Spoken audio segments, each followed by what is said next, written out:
intinya kan sebenarnya buat apa sih kita selalu mikirin bisnis baru, tonggak-tonggak bisnis baru supaya menjadi pilar-pilarnya kita untuk Viv Group itu bisa sustain terus masa yang depan.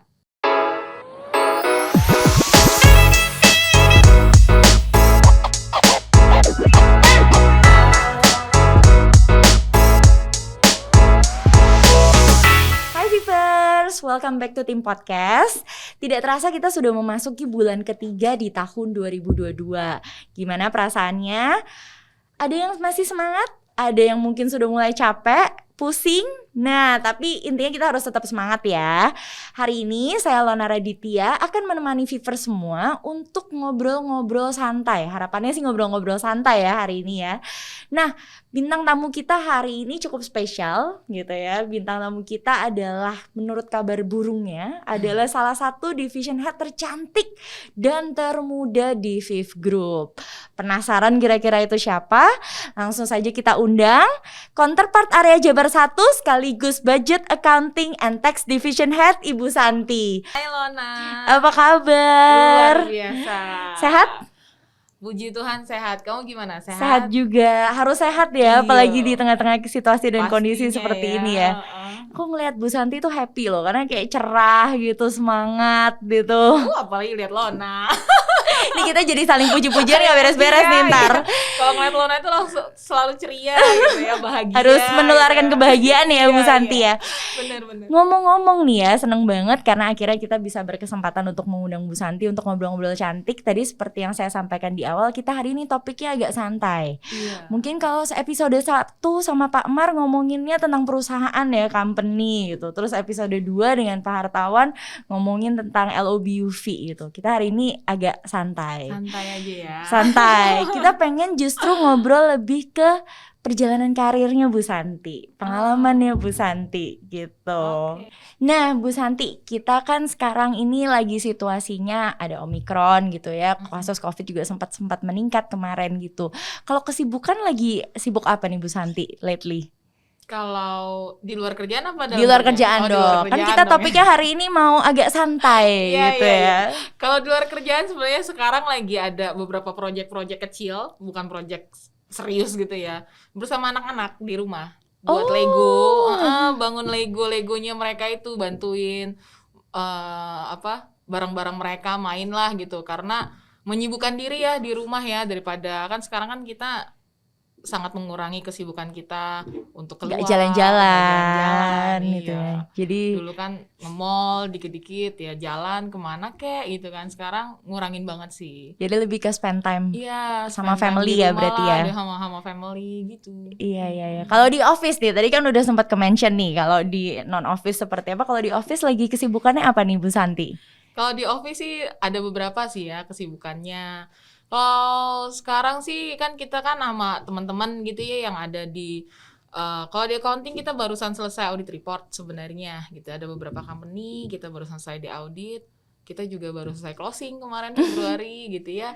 Kemudian lagi nyiapin juga data-data buat Outlook 1 di budget, bagaimana kita proyeksiin performance Viv Group di tahun ini. Kemudian kalau di tax tuh kita barusan nyelesain beberapa pemeriksaan pajak gitu sih. Sound so hectic ya, tapi tetap ini ya, tetap semangat ya. Tetap semangat lah, kan nggak sendirian. Ada teman-teman yang lain. Ada tim-tim yang hebat ya. Ada tim yang hebat yang lain. Nah Bu Santi, tadi kita sempat kasihin nih buat teman-teman yang mendengarkan tim podcast hari ini, bahwa Bu Santi itu menurut kabar burungnya nih ya Vivers gitu, Bu Santi itu adalah salah satu division head tercantik dan termuda gitu. Mungkin bisa berbagi cerita ke kami semua nih, kepada saya termasuk juga, inspiring story behind success story-nya ini apa nih kira-kira Bu Santi? Apa kira-kira bagaimana perjalanan karir Bu Santi dari awal hingga titik hari ini nih gitu?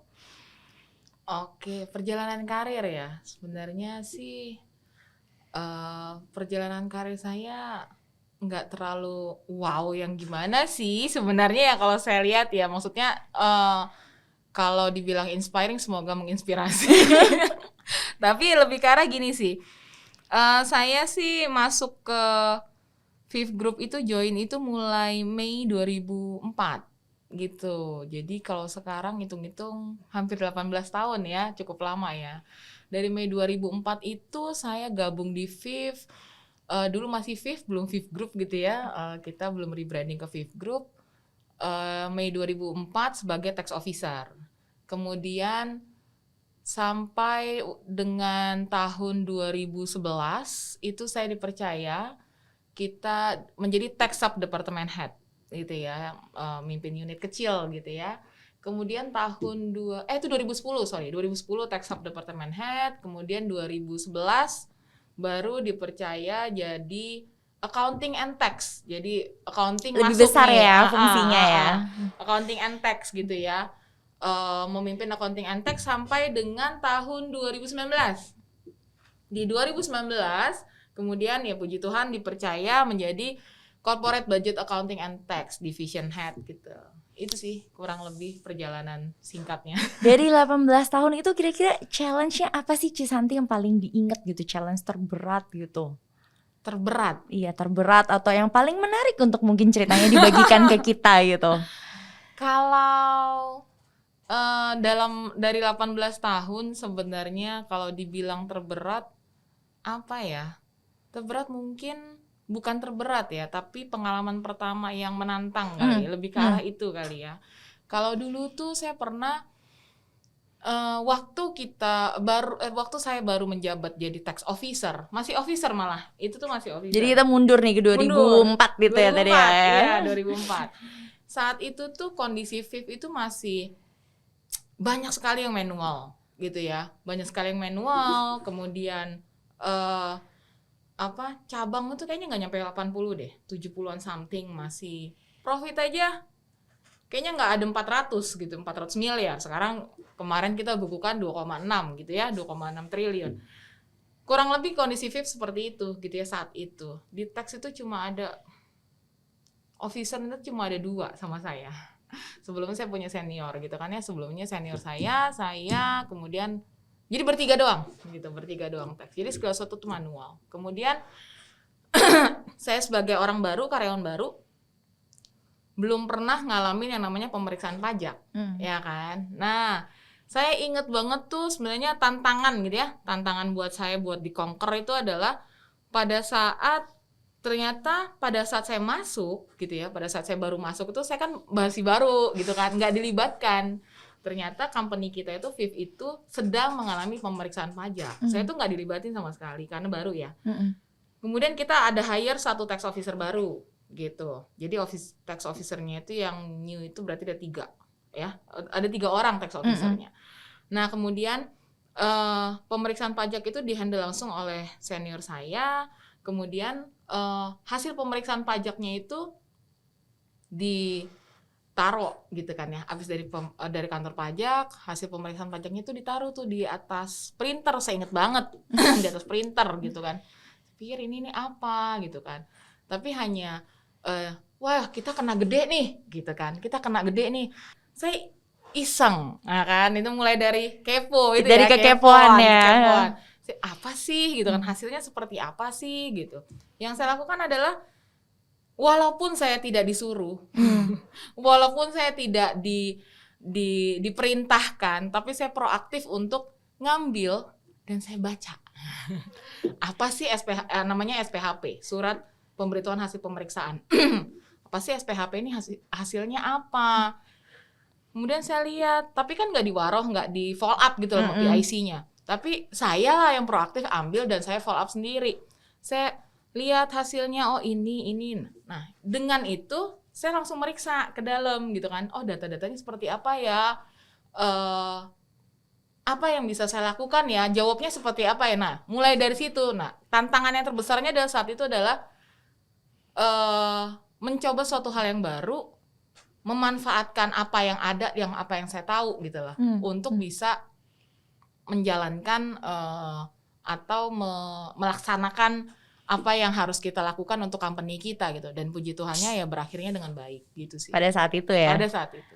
Iya, jadi berangkat dari kekepoan gitu ya, kemudian harus proaktif ya, padahal nggak ada yang nyuruh ya gitu. Jadi pada saat itu sebenarnya Bu Santi punya opsi untuk ya udah nggak ngapa-ngapain dan nggak peduli ya sebenarnya ya. Bisa, iya saat itu karena ya nggak ada yang nyuruh gitu. Itu But sih. it turns out to be one good step ya berarti ya pada saat itu ya. Karena berkelanjutan kan, itu salah satu yang tadinya saya ingat banget teks itu masih dipandang sebelah mata lah saat itu. Kemudian manual juga worksnya banyak, tapi kita bisa buktikan bahwa kita bisa memajukan gitu. Kita bisa maju, kita bisa dengan proaktif, dengan berusaha, kita bisa membuktikan bahwa apa yang disangkakan selama ini itu tidak benar gitu. Tetap bisa berkontribusi Tetap ya. bisa berkontribusi, iya. Jadi nggak boleh patah semangat kalau misalnya fungsinya dianggap sekarang nggak penting gitu ya. Betul banget gitu. Karena there's always way sebenarnya ya cara untuk kita, yang penting kita mau proaktif dan kita siap untuk berkontribusi ya berarti ya. Iya, betul. Bu Santi, flashback nih, mumpung tadi kita udah mention terkait tahun 2004 ya gitu. Masih ingat nggak waktu pertama join ke FIF ya berarti dulu ya, namanya masih belum FIF Group itu ya. Pada saat itu tuh punya mimpi atau target apa nggak? Waktu pertama join nih as a new officer gitu ya, baru masuk hari pertama ikut neop gitu, apa itu mimpinya pada saat itu? Pada saat itu ya ampun. Saya ingat banget deh, waktu tahun 2004 saya masuk ke FIF, mimpi saya itu adalah satu, bertahan hidup. Cuma itu aja. Kenapa? Karena waktu tahun 2004 itu saya kan sebenarnya itu salah satu, selain bertahan hidup, saya juga ngelihatnya adalah seneng banget kerja di FIF. Pernah kebayang nggak Bu Santi pada saat join saat itu ya, ketika mimpinya adalah sebatas bertahan hidup ya gitu, pernah kebayang nggak kalau bakal ada di posisi seperti saat ini hari ini? Kalau pada saat itu tidak, terus terang tidak. Pada saat itu ya. Pada saat itu sih enggak, karena yang tadi anak rantauan gitu kan, anak rantauan, kemudian juga berusaha untuk mandiri, terlepas dari bantuan orang tua gitu kan. Lulus juga belum sebenarnya. Belum lulus secara resmi ya, tapi skripsi sudah selesai. Lulus juga belum. Jadi harapannya dan apa yang dilakukan saat itu adalah berjuang gitu ya. Berjuang, giving up my best lah. Cuma berusaha memberikan yang terbaik yang bisa kita berikan gitu kan. Terus ya itu. Jadi nggak kepikiran sampai sekarang gitu. Jadi pada saat itu sebenarnya lebih mikirnya kayak ya udah dijalanin yang terbaik gitu ya. Dan bersyukur mungkin ya pada saat itu, karena tadi yang seperti Bu Santi ceritakan kan, higher than expected gitu ya. Higher jadi than lebih expected. semangat ya. Semangat sekali itu. Semangat sekali karena ya berjuang higher than expected, terus wah ini company yang tepat. Iya. Bagus sih gitu. Kalau saya dari orang HC seneng nih kalau denger kayak gitu ya. Oh bagus nih berarti company-nya gitu ya. Company-nya bagus banget nih. Company-nya bagus banget. Oke.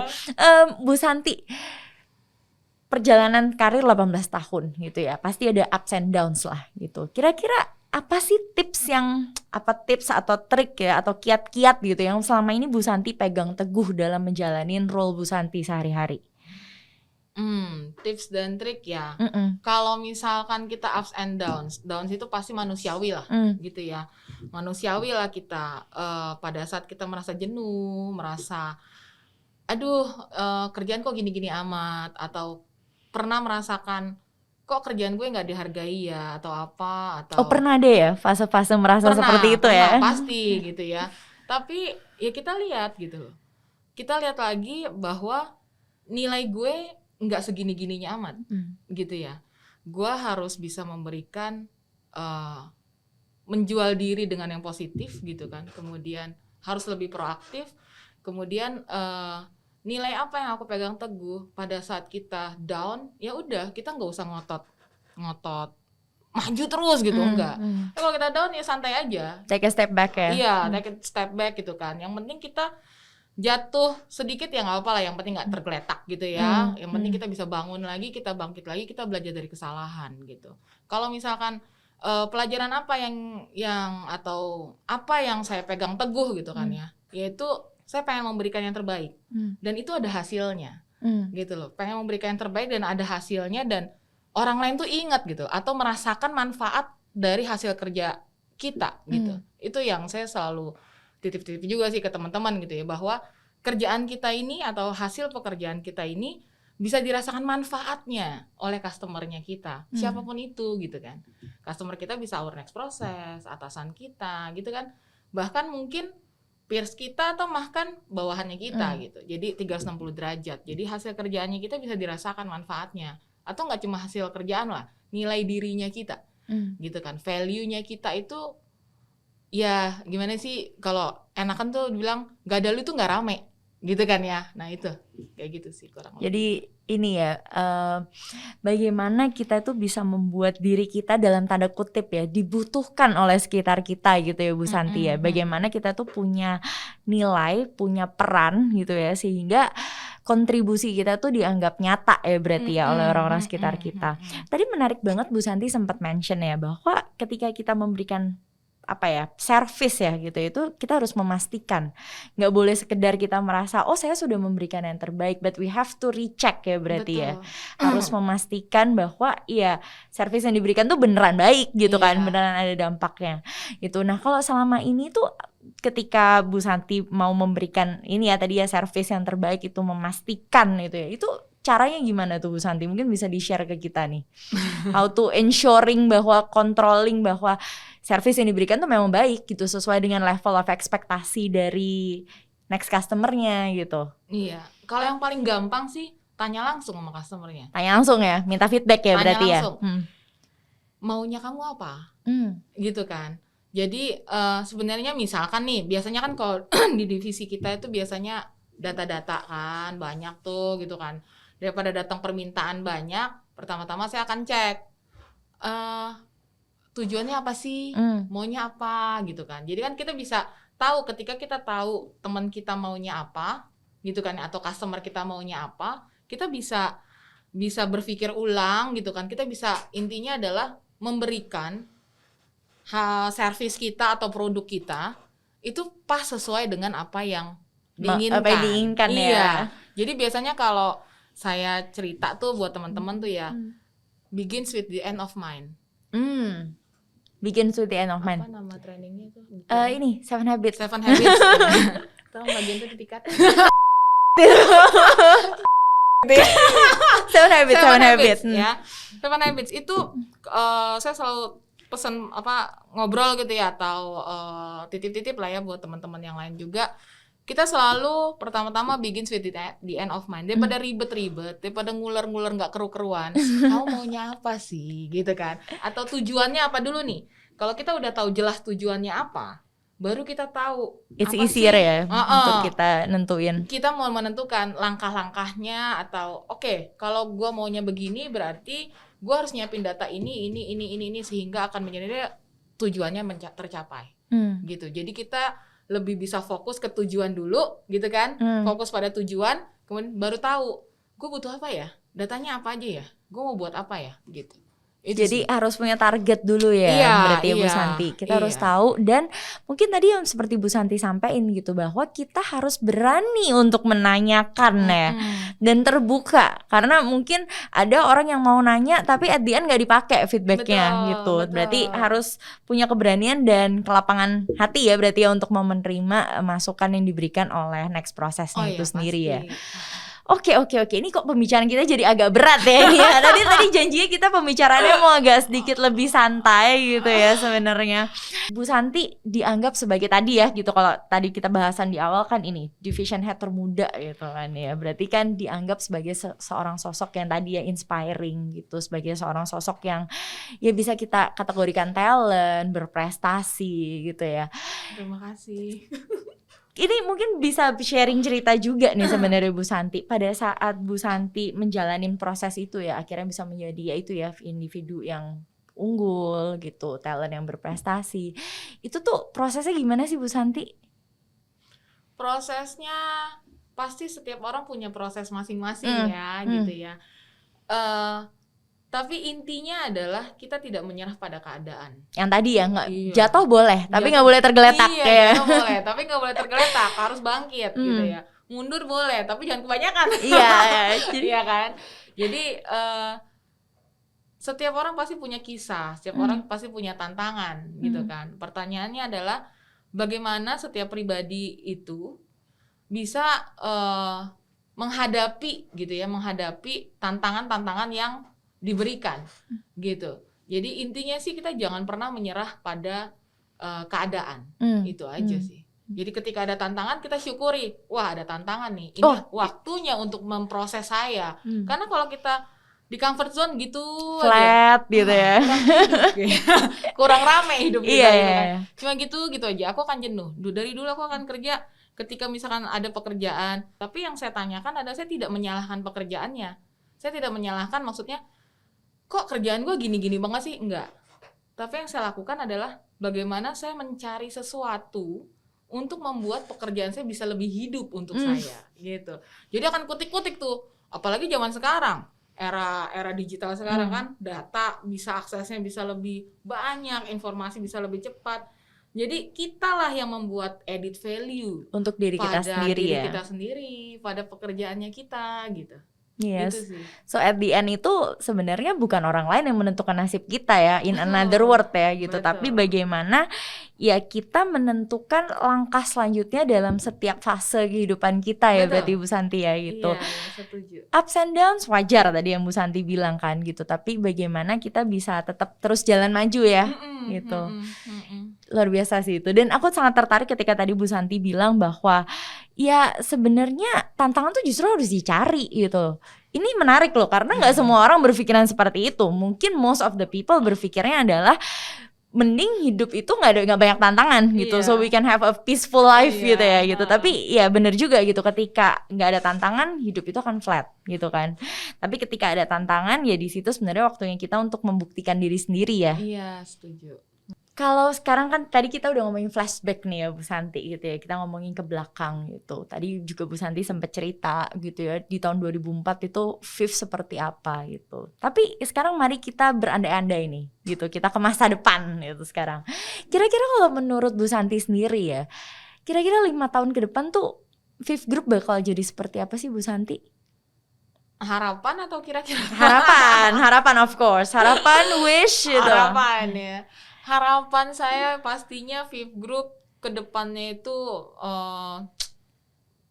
harapan umum ya, itu adalah Viv Group tetap sustainable gitu ya, tetap achieve the new record every year gitu ya, baik di segala KPI operasionalnya pastinya gitu ya, NPAT lah, net losses lah, revenue dan lain-lainnya. Nah, tapi sebenarnya harapan saya juga ke depan kan tantangan juga enggak tambah mudah, nggak lebih mudah ya. Kita udah lihat nih, kita kan banyak LOB kita kan juga ada beberapa, bagaimana kita 5 tahun ke depan atau beberapa tahun ke depan kita bisa punya bisnis baru yang bisa jadi backbone-nya kita. Jadi kita nggak tergantung pada 1 atau 2 LOB saja gitu kan. Seperti yang sekarang kan kita lagi para manajemen, Bapak Ibu BOD kita juga, dan manajemen dan juga Lona kan juga ada di tim Micro juga gitu ya. Di LOB Micro ini kan lagi giat-giatnya nih, ya. Intinya kan sebenarnya buat apa sih kita selalu mikirin bisnis baru, tonggak-tonggak bisnis baru supaya menjadi pilar-pilarnya kita untuk Viv Group itu bisa sustain terus masa yang depan gitu sih. Jadi Viv Group 5 tahun ke depan atau bertahun-tahun ke depan itu tetap kita doakan tetap terus sustain, tetap terus eksis, tetap terus mencetak new record yang luar biasa ke depannya sih. Optimis atas hal itu? Pasti optimis. Harus optimis ya. Kita harus optimis ya, berbekal tadi ya semangat-semangat yang tadi udah sempat kita bahas juga kan di awal ya. Luar biasa ini pembahasannya Bu Santi gitu ya. Mungkin aku sekarang mau untuk menutup ini juga gitu ya, untuk menutup obrolan di siang hari ini gitu ya. Aku inget tahun lalu ya kalau nggak salah gitu ya, Bu Santi pernah menuliskan sebuah quotes. Nah itu cukup menarik perhatian aku pada saat aku baca quotes itu, kok ini menarik nih gitu ya. Aku pengen nanya sih, pada saat itu Bu Santi bilang great things never come from comfort zone, which is tadi Bu Santi kan sudah sempat mention ya gitu, bahwa aku nggak mau malahan kalau misalnya kerja tuh nggak ngapa-ngapain gitu, aku akan mencari gitu kan sebenarnya. Nah mungkin bisa kasih pesan nih buat teman-teman Vivers nih yang ada yang sedang nonton ini juga gitu, gimana sih caranya untuk keluar dari comfort zone gitu, bagaimana mereka bisa mengikuti jejak langkahnya Bu Santi nih gitu. Iya, thank you. Bagaimana keluar dari comfort zone tuh sebenarnya nggak sulit sih sebenarnya. Yang penting kita merasa udah merasa nyaman belum dengan kondisi pekerjaan kita? Hati-hati dengan kenyamanan. Kenapa? Karena kenyamanan akan memberikan kamu kejenuhan, gitu kan. Apalagi kerjaan gitu, ini aja gitu kan. Nah, gimana keluarnya gitu kan? Accept the challenge. Apalagi sekarang nih banyak banget di Fifth Group itu kan banyak banget wadah-wadahnya ya.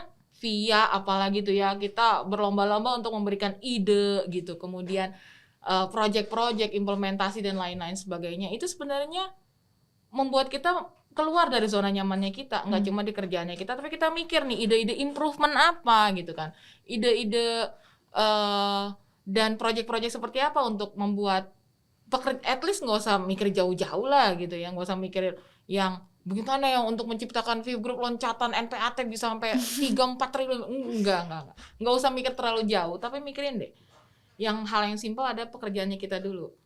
Bagaimana membuat pekerjaan kita yang kita hadapi sekarang lebih simpel? Itu kan udah improvement, ya kan? Bagaimana membuat pekerjaan unit kita, departemen kita lebih simpel gitu? Apa? Nah itu kan udah pekerjaan ide yang sebenarnya keluar dari comfort zone. Kenapa? Karena kita mulai mau berpikir. Ketika kita mau mulai berpikir, jangan cuma selesai sampai berpikir gitu kan, actionnya mana gitu, karena kita hidup bukan dalam kehaluan gitu kan. Tapi jangan selesai sampai berpikir, kita actionnya mana, kita lakukan deh, cari timnya, cari datanya, itu sudah mulai goyang zona nyamannya kita sebenarnya. Dan secara nggak kerasa ntar tau-tau kita udah bergeser sebenarnya ya. Dengan begitu kan kita bisa tambah pengetahuan, tambah teman, belajar proses, banyak kok gitu. Jadi seneng kok itu dengan goyang zona nyamannya kita ya, sebenarnya kita belajar banyak hal yang baru gitu kan, untuk membuat dan membangun karakter kita juga seorang yang baru gitu sih. So at the end itu balik ke diri kita sendiri ya Bu Santi ya. Apakah berarti kalau aku coba rangkumin ya, berarti balik lagi ke diri kita sendiri. Apakah satu tadi kita punya kekepoan gitu ya. Bagaimana tadi Bu Santi ini ya, sebenarnya nggak disuruh, nggak diminta juga gitu, tapi punya cukup rasa kepo yang positif ya, of course ya, untuk melihat sekitarnya gitu. Sekitar tuh butuh apa sih sebenarnya gitu kan. Terus kemudian of course yang tadi Bu Santi bilang juga, bagaimana kita mau mendengar gitu ya. Karena mostly biasa orang tuh bilang mendengar tuh lebih susah daripada berbicara. Karena kadang-kadang kan berbicara lebih mudah gitu ya. Mau mendengar, dan yang terakhir yang tadi gitu ya, bagaimana kita bisa melakukan actionnya ya gitu ya, dengan tepat dan sesuai dengan tadi target, tujuan gitu. Luar biasa banget Bu Santi, ini gak kerasa kayaknya kita udah ngobrol cukup lama juga gitu. Dari yang It Turns Out maunya awalnya agak santai kok jadinya agak berat juga ya gitu ya. But hopefully cerita ini bisa bermanfaat buat teman-teman semua yang dengerin tim podcast ini gitu. Semoga mereka bisa tergugah juga nih gitu ya. Semoga ya, tergugah untuk mau minimal keluar dari comfort zone-nya ya yang tadi ya gitu ya. Dan juga mungkin untuk teman-teman yang lain juga mungkin bisa mulai tadi belajar kayak bagaimana mendengarkan feedback gitu, kemudian memfollow up, dan mungkin juga untuk teman-teman yang lagi down, mungkin yang lagi berat banget nih, pengen resign nih gitu. Ya mungkin obrolan kita siang hari hopefully bisa bermanfaat juga buat teman-teman itu. Iya, semoga ya. Kita tutup gitu. Biasanya kalau tim podcast tuh kita tutupnya selalu pakai yel-yel Bu Santi. Oke, kita siap ya bareng-bareng ya Bu Santi, biar kita semangat gitu ya, walaupun kita terpisah jarak nih sama teman-teman semua, tapi kita yel-yel, kita semangat. Semoga semangat ini nyampe juga nih ke teman-teman. Fifth Group luar biasa, tim yes. Terima kasih, saya Lona Raditya dan Bu Santi, kami mohon pamit dan dadah. Sampai jumpa di episode selanjutnya.